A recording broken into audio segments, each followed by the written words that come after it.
me say something. Today is June 16th. It represents who we are as people, how we was released on this day in Texas. This is my grandson. I'm Wonderful Harrison from Operation Ceasefire, and we just appreciate all that are attending and all those that are coming out. And we'll see y'all tonight at the Ceasefire Dinner Dance to represent more of who we are. Be blessed. Heritage Parade Committee today. Thank you, Senator Rice.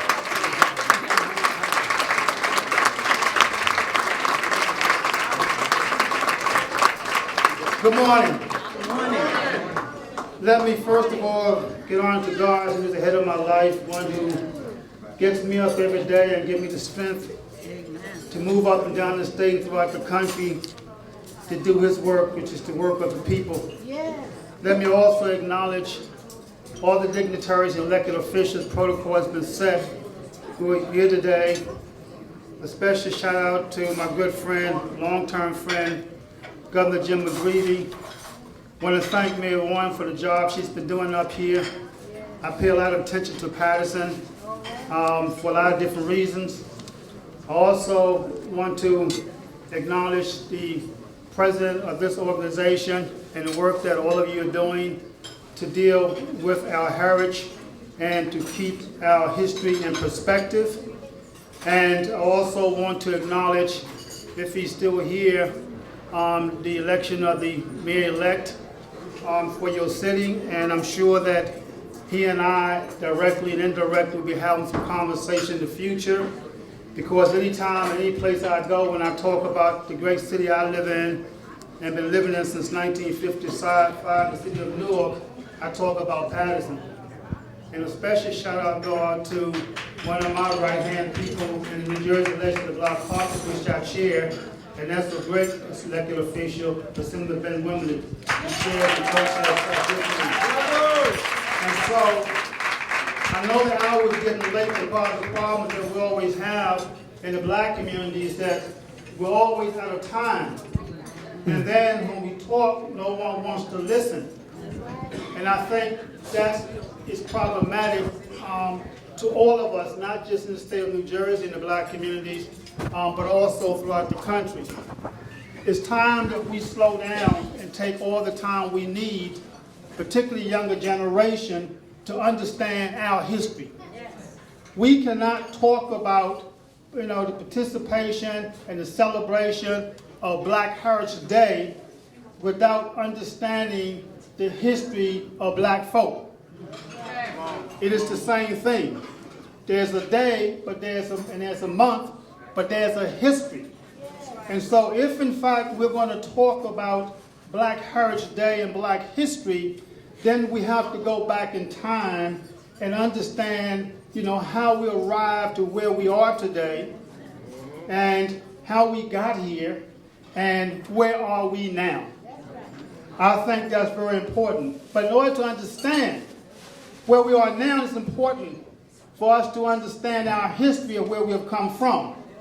The pathways to where we are today basically began during the period of indentured servitude, a time where Europeans came to this country and started to stake their land. The problem was they needed someone back in the 1600s to work the land. And so they sent letters back to Europe and elsewhere and asked folk, would they be willing to come to America to work the land? Cheap labor, but work the land. And at that time, people responded, and there were contracts given for 7 to 10 years. And the commitment on the contracts were that if, in fact, you agreed to come, at the end of your contract, there would be some benefits. You would have some land and some other benefits. But during that movement in indentured servitude, the folk that came here were white folk and black folk and Asians. And they were not called slaves. They were called servants. But what happened was when those contracts started to expire and folk began to get their own land and get their benefits, there was no one left to work the land. And therefore, in 1619, That's when the first slave ship arrived in Virginia, because people wanted free labor. And the folk who looked like us, our ancestors, they were not called servants, they were called slaves, because there were no benefits offered. And as a result of that, our history began with strong black people. The heritage was about people who consistently tried to run away, people who had fortitude, people who survived a lot of terrible kinds of things in their lives. People who were not even known as people, they were known as property, chattel.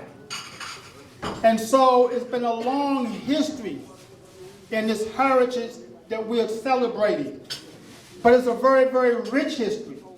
And so when we talk about that history, we have to talk about all those great people who did so much during slavery to get us into the era of the 1960s. And then in the 1960s, when we followed the pathway, in 1964, the landmark piece of legislation was enacted by Congress that was known as the Civil Rights Act. And the Civil Rights Act was the act that outlawed this whole notion of folk being discriminated against because of sex and because of race and because of a national origin. But if you go back in time before then, in 1954, we had Brown versus Board of Education, because during the 1800s, there was a court decision known as Plessy v. Ferguson when we came out of slavery, and it was finally realized that we are people too.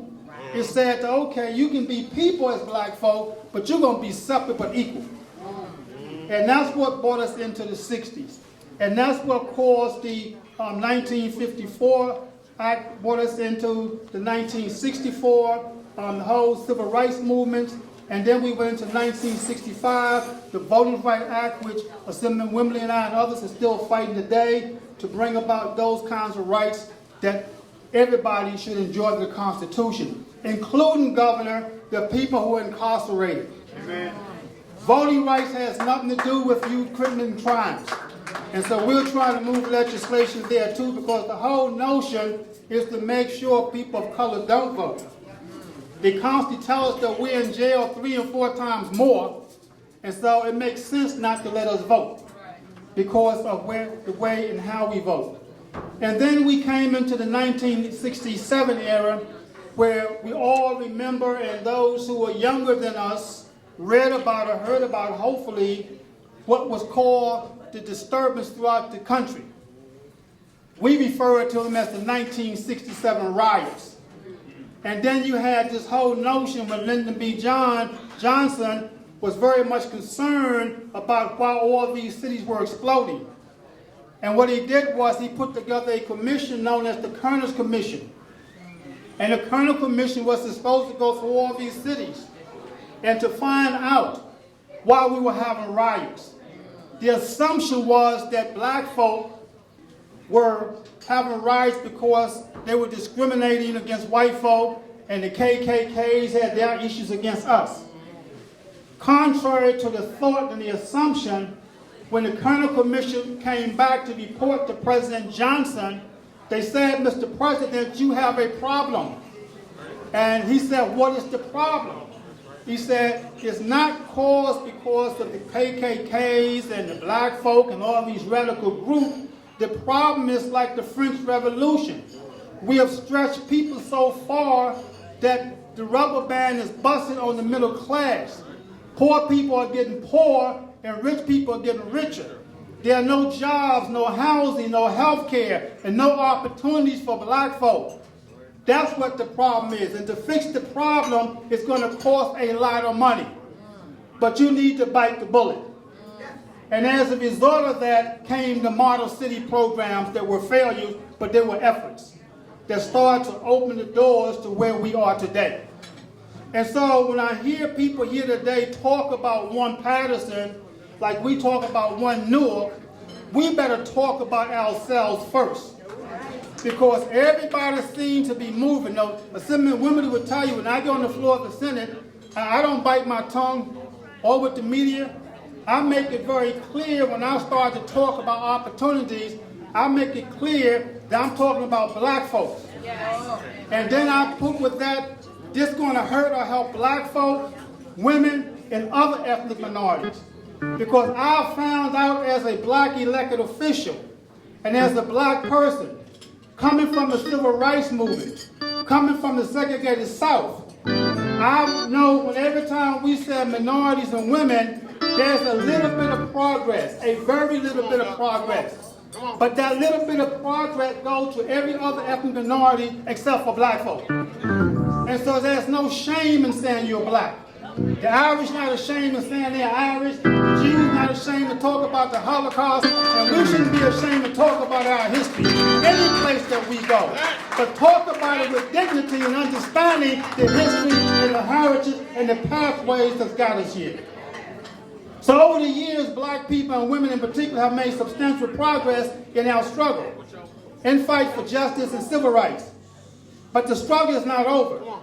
The rights and freedom fought for are being slowly taken away by both Democrat and Republican elected officials at all levels of government who are charged with the responsibility of making policies, laws that govern our lives.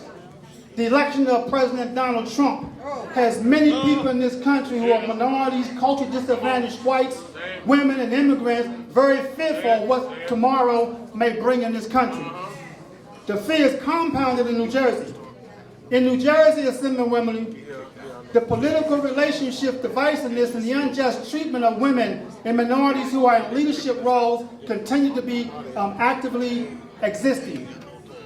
The racist, discriminatory, and power-grabbing practices and policies depicted by political party leaders are of great concern to many taxpayers, voters, and residents in general.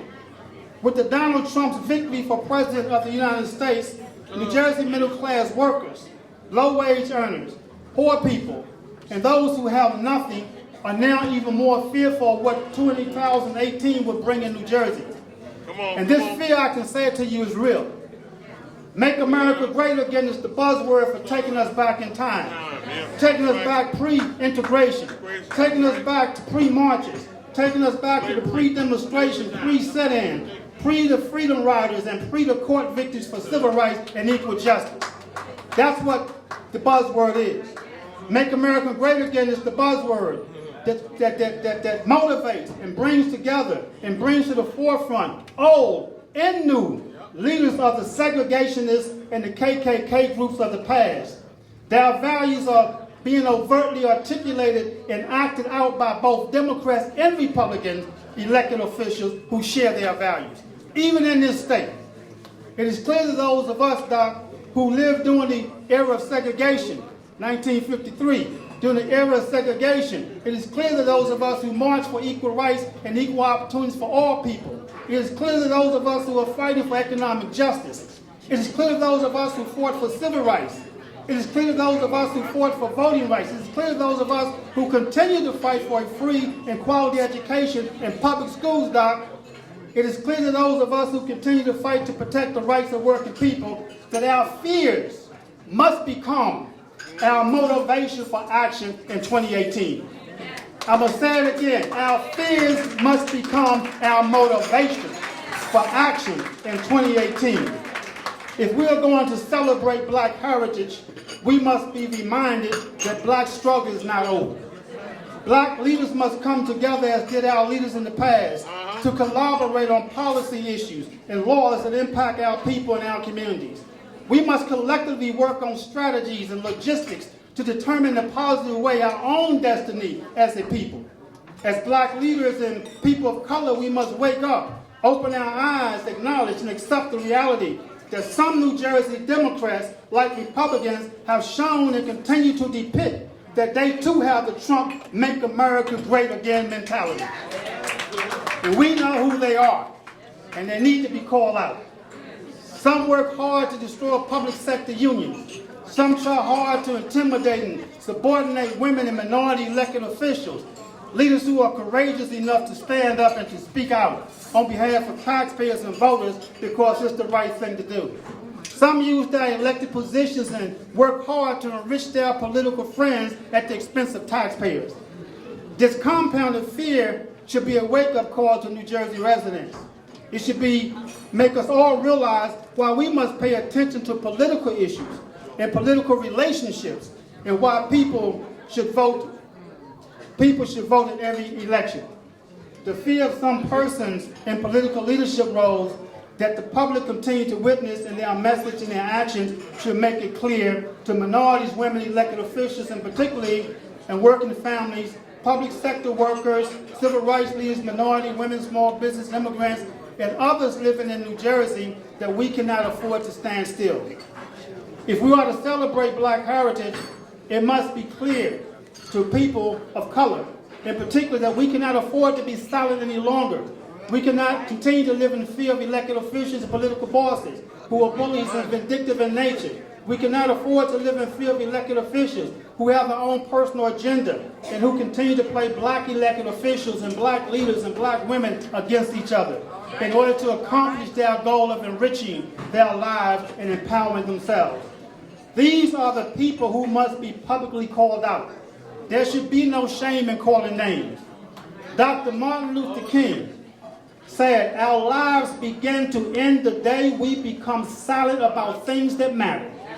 Silence, Dr. King said, can be golden, or it can be devastating, depending on the situation. When you stand silent about the things, assembling women, that matter and all important to life, then this is when your life began to end. In order for evil to thrive and flourish, all it takes is for good people to stand silent and not speak out. Many people knew what was going on during World War II, yet they stayed silent and did not speak out due to fear, or because they benefited from the events in some way. In 2018, my brothers and sisters, people's fears must become our motivation for action. Black people's fears must become our motivation to organize. Black people's fears must become our motivation to litigate. Black people's fears must become our fight to economic justice and a better quality of life for working families and for those who have the least. If we are to celebrate Black heritage, we must always remember the words of Reverend Dr. Martin Luther King Jr. and President Nelson Mandela. Dr. King further stated, "When you see something is wrong, you have a duty as a human being to speak up. Standing against evil and being the voice of good is what makes your life meaningful and gives you a reason to keep going. When you stay silent, then you must answer to your conscience, and good people will be haunted by the fact that they did not speak up when it really mattered. Sometimes all it takes is a single voice to bring others to a cause, and your life will be enriched when you speak up for those who cannot, and when you speak against something that is not right." Nelson Mandela, who spent 25 years in prison for standing up and speaking out for the injustice against Black people in Africa, stated, "Real leaders must be ready to sacrifice all for the freedom of their people." Sacrifice is being willing to give up something good for something better. Black elected officials, civil rights leaders, faith-based leaders, community organizations who are committed to valuing and educating and empowering leaders, promoting inclusion and respect for diversity, must not be silent when racism and discrimination is still the order of the day for some in this country and state. Black elected officials cannot afford to be silent heretofore as the elected leaders and collective voices of the Black community. Black elected officials must work with the community to make certain that Black lives do not end because of Black silence. As Black elected officials, we are fortunate. We are fortunate because we are blessed with the opportunity to do public servant work. We are the only people that make policy, the legislature, and laws that impact the lives of people in a positive and negative way. With this awesome leadership, responsibility comes good times and bad times, successes and failures, frustration and joy. As we celebrate Black heritage, Black elected officials cannot forget our history story of struggle. We cannot forget the lives that were sacrificed and the blood that was shed for us to have the opportunity to become elected officials, to become the policy makers and decision makers, the spoken voices and internal voices of Black people in the legislature. This rich history mandates that we set aside our fears of the politics of the traditional political establishments and political bosses. The history dictates that black elected officials and black organizations set aside our political differences and find common grounds to work on policies and legislation that will enhance the quality of life for black people, other ethnic groups, women, working families, and others who are the struggling poor and culturally disadvantaged.